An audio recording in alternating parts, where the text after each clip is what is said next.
Now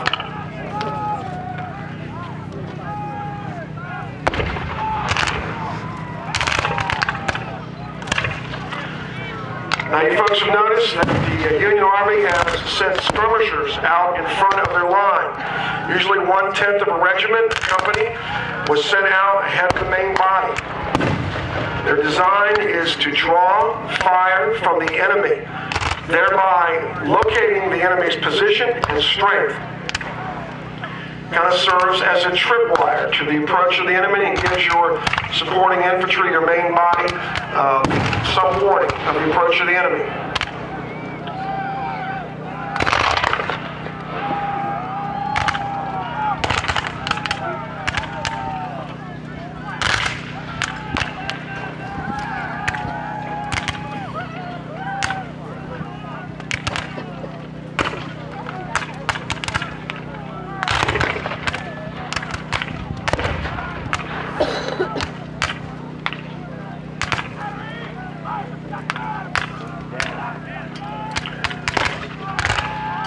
For the purposes of our scenario today, what you are seeing on the Union side would probably represent a regiment or a group of regiments known as a brigade. A brigade is 4 to 6 regiments consisting of about 1,500 to 2,000 men. The Confederates generally representing 3 regiments of approximately 350 to 500 men each. But actually what you're seeing on the field today on the Confederate side would pretty much consist of 3 companies, about 40 to 50 men each. 10 companies making a full regiment. I didn't get it.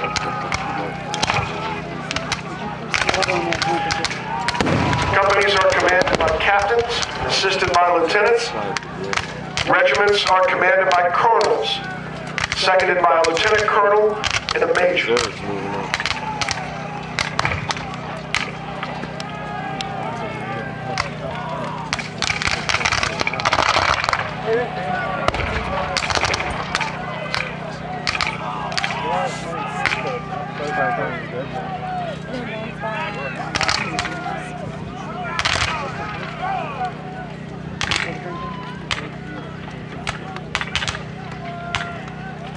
Interesting maneuver on the Union side.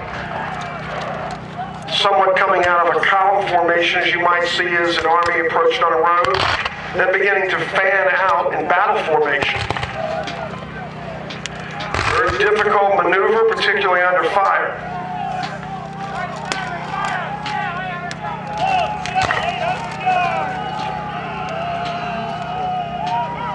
Officers are usually found on the front, leading regiments on the flanks, and often to the rear. Officers in the rear were often known as file closers.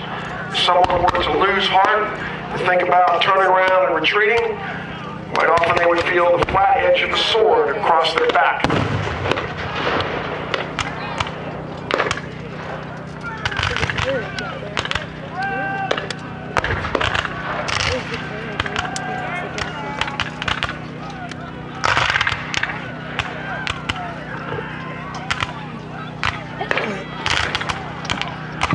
Some soldiers are permitted to fire at will.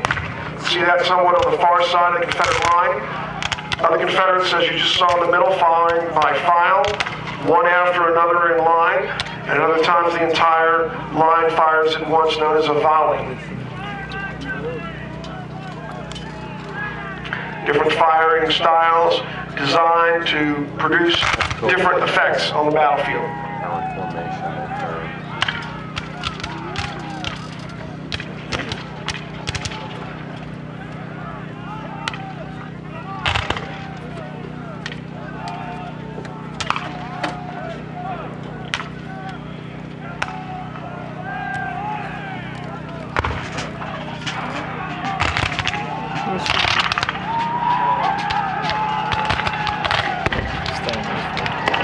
One's in the red or the back one? This one?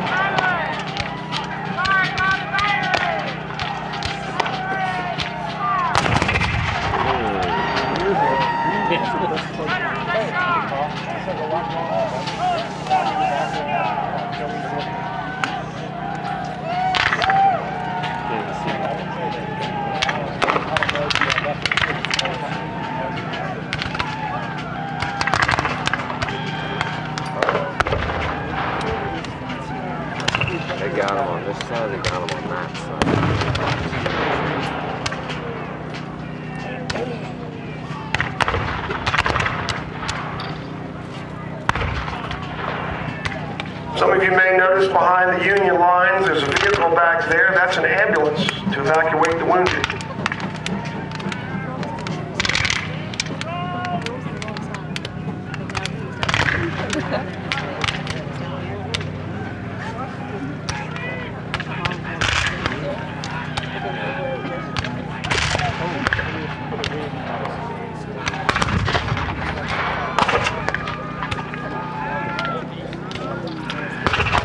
The fighting surrounding the Sherfy farm on July 2nd, 1863 was very intense.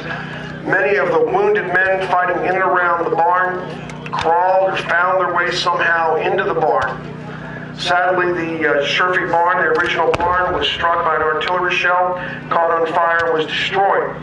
Today, the Sherfy barn is reproduction, but the house just north of it on the battlefield is the actual surviving Sherfy farmhouse.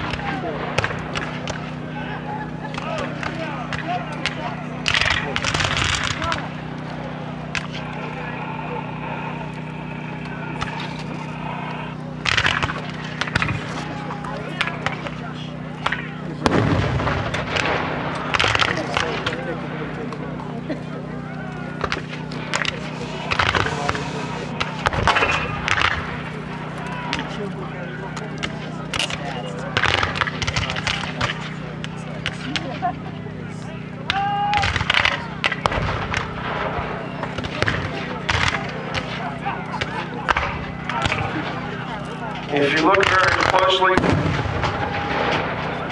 during our combat, you may have noticed we have 3 branches of service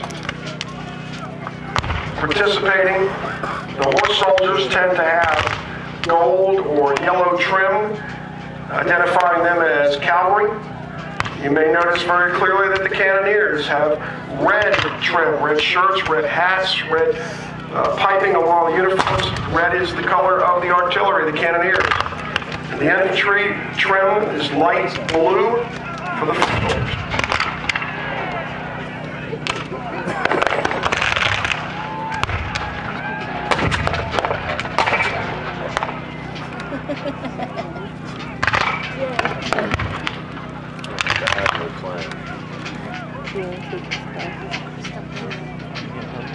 Yeah, kind of. And my video skills are not that good.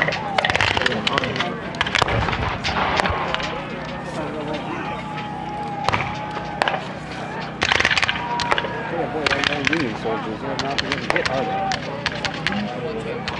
None of the Union soldiers are even walking now. You can see them scattering. Oh, no, that's the Union soldiers. Okay.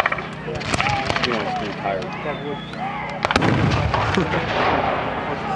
There's people laying down. Oh, they put them in the ambulance or something.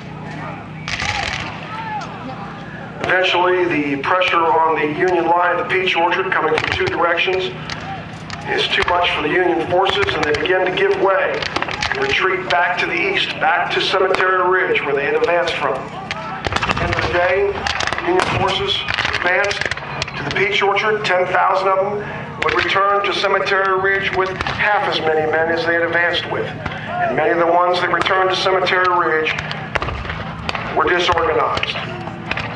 It took reinforcements from the Union right at Colts Hill to stabilize the Union line at the end of the day. By the evening of July 2nd, the Confederates had fallen back to the Peach Orchard area and would occupy it for the duration of the battle. And now occupy the Peach Orchard with their artillery, and they will use it as an artillery platform the next day for the most famous charge in American history. pick his charge.